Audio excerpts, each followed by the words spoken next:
warahmatullahi wabarakatuh. Ini pertanyaan dari Lampung. Afwan Ustaz, Ana sudah 2 kali gagal menikah.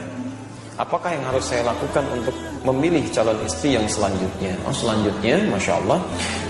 Apakah harus saya serahkan kepada orang tua saya sepenuhnya atau saya mencari sendiri? Baik, mana yang lebih baik? Alhamdulillah. Baik, ada yang mau jawab? Ya, tidak usah ngarang ya, karena kita fokusnya pada Al-Quran, kita kembalikan pada Al-Quran. Silakan Anda catat dulu dalilnya. Pertama, Quran surah ke-24 An-Nur ayat ke-26. Ikhtiarnya ada di Quran surah ke-49 ayat 13. Ayat 13. Baik, perhatikan kalimat Quran ini. Lihat hukum Allahnya ya. Al-khabithatu lil-khabithina wal-khabithuna lil-khabithati wat-tayyibatu lit-tayyibina wat-tayyibuna lit-tayyibat. Perhatikan hukumnya. Dalam hal berkehidupan itu kata Allah, maka dipasangkan yang buruk ketemu yang buruk lagi. Sebaliknya yang baik ketemu dengan yang baik lagi.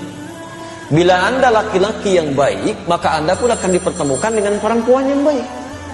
Tapi jika Anda laki-laki yang tidak baik, maka insting Anda pun akan membimbing bertemu dengan yang tidak baik lagi. Dan fitrah Anda pun seketika akan menolak. Silakan. Ya, misal, mohon maaf ya, Anda punya perilaku buruk dijodohkan misalnya dengan orang-orang yang soleha, yang baik, itu secara fitrah hidupnya dia sulit untuk menerima tuh. Ya, hati kecilnya ada penolakan dalam jiwanya. Di baik akan ketemu baik, jelek akan ketemu jelek. Maka kalau Anda ingin menemukan pasangan yang baik, maka jadilah orang baik. Dekati Allah. Maka Allah akan tunjukkan pada yang terbaik menurut Allah untuk jadi pasangan Anda dalam kehidupan. Masya Allah. Barangkali 1 kali Andanya baik, lawan belum baik, maka diarahkan pada yang lebih baik lagi. 2 kali bahasa manusianya gagal, tapi mungkin menurut Allah saking baiknya Anda, ditunda sampai Anda menemukan yang terbaik sesuai dengan kebaikan Anda. Ya, Masya Allah. Bagaimana cara mencarinya? Jangan diam. Jangan diam. Gak usah bikin status. Memang saya mungkin baik menurut Allah. Anda belum tentu. Ya, jadi kalau Anda sudah merasakan baik dalam kebaikan yang tidak perlu Anda sampaikan, maka ikhtiar kata Quran. Tetap mencari. Ya, awas, jodoh itu takdir, bukan qadar. Beda antara qadar dengan takdir. Kalau qadar itu ketetapan Allah yang dikukuhkan sebelum kita lahir dan tidak akan berubah sampai meninggal. Anda mau nangis darah, mau nangis jus, nangis air, itu gak akan pernah merubah qadar. Tidak akan pernah. Hadis di Al-Arba'in kalau mau cepat, nomor hadis yang keempat, posisi paling kiri dari Abdullah bin Mas'ud.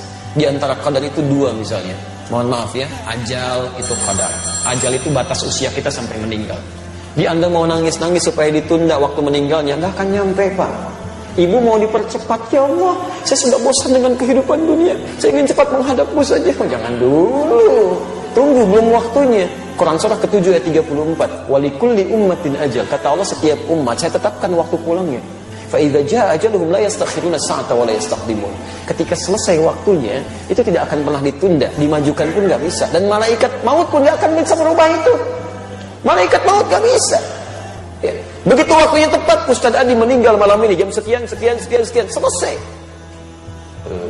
Karena Ustaz sedang ceramah, terusin aja dulu. Saya pergi ke salah satu jamaah dulu aja, Pak Miono saya bisa.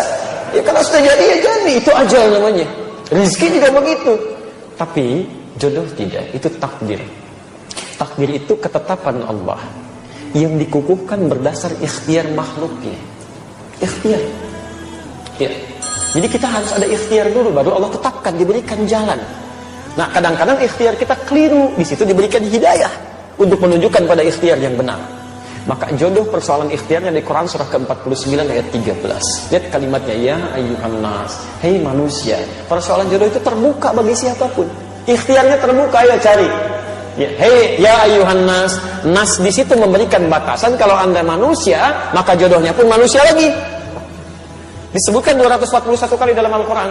Jadi jangan cari masalah. Sudah jadi manusia, pengen nyari jin lagi jodohnya. Itu yang keterlaluan.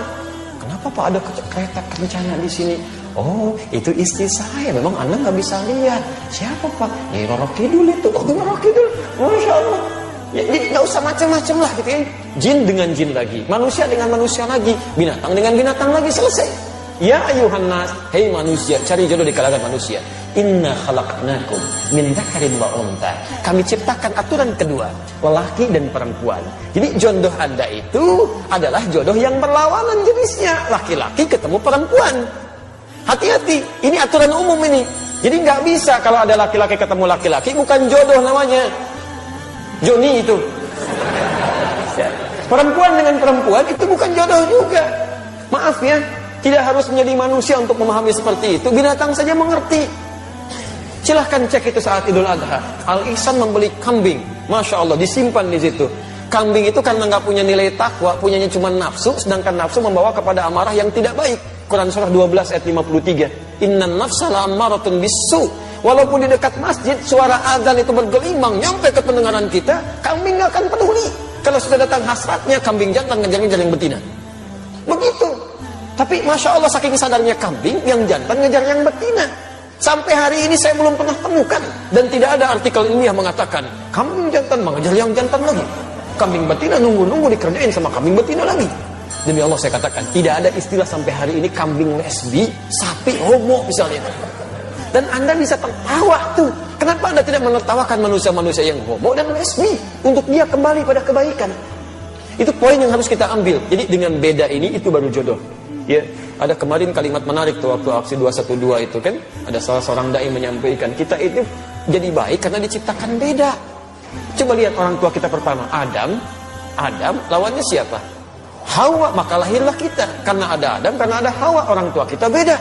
Coba kalau diciptakan Adam dengan Asep, gak akan jadi Anda. Ya, Hawa dengan Siti, jadi Siti Hawa, cuma dua itu aja gak akan nyambung. Jelas ya? Nah, ketika Anda merasa beda, cari pasangannya. Di mana? Syu'ubah wa qabaila. Syu'ubah, cari tempat yang beda-beda komunitasnya. Masya Allah, beda RT. Gak ketemu satu RT, kata Allah cari di beda RW. Gak ketemu satu RW, kelurahan, masih ada. Kecamatan terbentang, kabupaten cukup luas, masya Allah. Gak ketemu, mungkin jodoh Anda bukan di provinsi ini, cari provinsi lain. Gak ketemu, saking hebatnya Anda, jodoh Anda bukan orang Indonesia, mungkin orang Malaysia. Gak ketemu, mungkin orang Afrika. Cari itu sampai ke ujung bumi, masih ada. Bahkan waqabail, mungkin RT-nya sama, tapi sukunya mungkin beda. Kamu nyari di suku ini, kata Allah bukan yang ini jodoh kamu, mungkin cari di yang lain. Cari sampai dengan ketemu. Masa iya semuka bumi gak ada yang cocok dengan Anda? Kalau nggak cocok, mungkin bidadari jodoh Anda itu. Tunggu itu sampai dengan kebaikan-kebaikan tercipta. Insya Allah diberikan kebaikan-kebaikan sepanjang ada ikhtiar di situ. Tapi ingat, aturan ikhtiar itu diikat dengan nilai terakhir. Inna akramakum indallahi atqakum. Yang terbaik di sisi Allah bukan yang menghadirkan suasana mencari jodoh dengan cara yang buruk, tapi dengan cara yang takwa. Ta'arif itu. Kenali dengan baik, lihat batas-batas agama, jangan langgar itu. Ada setan itu, hati-hati. Setan hati-hati. Ya, setan rumah tangga itu, bahkan dia menggoda sebelum Anda disatukan. Namanya dasim. Perempuannya disebut dasim, itu Anda yang tahu. Ya. Itu isyarat godaannya di Quran surah kedua ayat 102, posisi paling kiri itu, di pertengahan, dari atas sampai ke tengah itu. Ya, yufarriquna bihi bainal mar'i waz zawji. Setan ini tugasnya memecah belah kehidupan rumah tangga. Alhamdulillah. Kalau sudah menikah, tapi kalau belum menikah, Pak, Ibu, itu dibuat bermaksiat. Dibuat bermaksiat. Silahkan cek.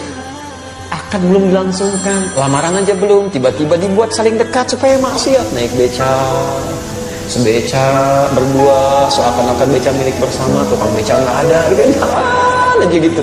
Tapi setelah menikah, Allahu Akbar, dibuat pecah tuh. Ya supaya maksiat aja. Nggak ada yang paling buruk kecuali pasangan masing-masing. Nyampe. Masya Allah, yang lain jadi baik. Pada suami, pasangan sendiri, istri sendiri, kalimat-kalimat jadi berubah. Pak, ngantar anak dulu ya, istrinya. Ya udah sana, istri orang. Ngantar anak dulu. Masya Allah, lembutnya luar biasa. Ya, Pak, nih makanan udah siap. Ini tehnya, ini kopinya. Ya udah mah. Suami orang, teh apa kopi Pak? Masya Allah gitu ya. Lembut sekali. Bisa nggak dipraktekkan dalam kehidupan itu? Itu tidak mudah kalimat demikian. Ya. Jadi, nah itu yang kiranya bisa dihadirkan teman-teman sekalian. Silakan.